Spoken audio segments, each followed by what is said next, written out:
there, okay, the two of those. We're also going to make something, actually take out this pink as well. See how there's a lighter pink around here? See it? Okay, so there's three colors. The dark red, the sort of middle red, and then that greenish color right on the edge, okay?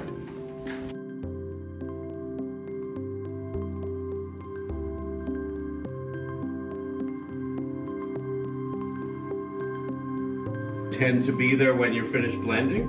If you stand back here and squint, it should look similar. Do you think that pink is a bit hot, isn't it? See the red on the cheek? It's a bit too intense in saturation. So what we're going to do is we're going to put a little gray into it. Let's see here. Gray should we put into it? Yeah, number 5 gray. So do you see that it's redder here than it is here? Oh, and also I can see, don't ever paint with a brush that is loaded like that. That's too much paint on a brush in one area. That's why you have a raised brush stroke on the right side. When you're loading up your brush, you need to do this. You need to wipe the brush so that it isn't overloaded, but still has the skinny and wide shape, okay? So because of that, you've got a lot of paint over here. You've got a raised brush stroke right on the right. I'm taking it down a little bit. And you're quite thick with that one too, but it does make it easier to blend. So what I'm gonna do is, I'm gonna gray this middle color because you're too red. You can see that, right? The pink is too pink. So what I'm gonna do is, I'm just gonna put a little bit of gray over it to tone it down a bit. Take some of that gray out of it. So, put some gray over top and it becomes less red, doesn't it?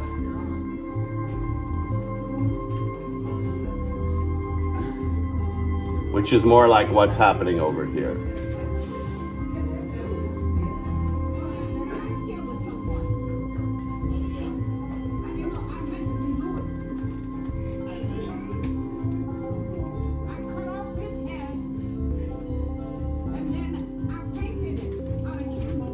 Okay, now blending.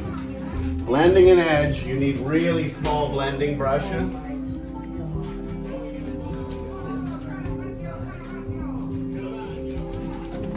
And you know how to blend, right? I've shown you how to blend. Yeah, those are good, these are good. Really small ones.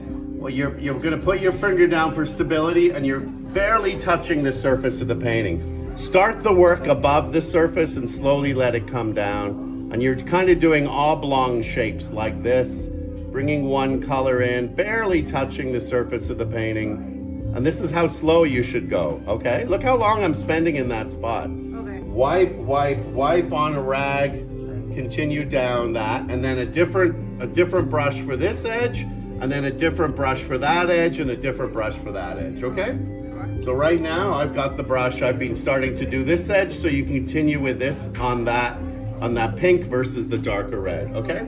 Don't forget, you have to wipe off your, and I'm barely touching the surface. See how I'm cleaning up your edges a little bit? Just softening it. In the 19th century, they would be using a badger blender made out of badger hair. Really soft brush. This is made out of ponies. Very soft, very soft. And then over here, very soft. You should really use a new brush, but if I just touch it, barely touch it, you can see you're getting to the softness you need. You need to spend a little bit more time on that edge softening it, okay? Where the darker red meets the pink to the right of it. Grab a new blending brush, that one there, and go back into it again, barely touching it. But you see how that cleaned it up? Now the issue here is you've got a light line running down here, so you'll have to wipe off some of that at the bottom. It shouldn't even be there, right? Okay, here's a couple of blenders, pony blenders here. Other points the hair, yeah, a little bit more of a medium to point the hair more. Okay, you need to go darker in the tip box there. And as you do it, you probably need to take some of your dark and cut back into it. So what happens is, just like a gray mask. To take your black, whatever's there, and put some lines back that way. Separate the lines that you put on, okay? But see? Yeah, it's just because it's too gray in that area from over blending. So get some black in there and then come back in with some of this one with a bit of oleage. Get the darks notches in there. So what's happened is it's just a fuzzy matte, you need to create the darks back in it to look more like variant. I'll give you some more to take home.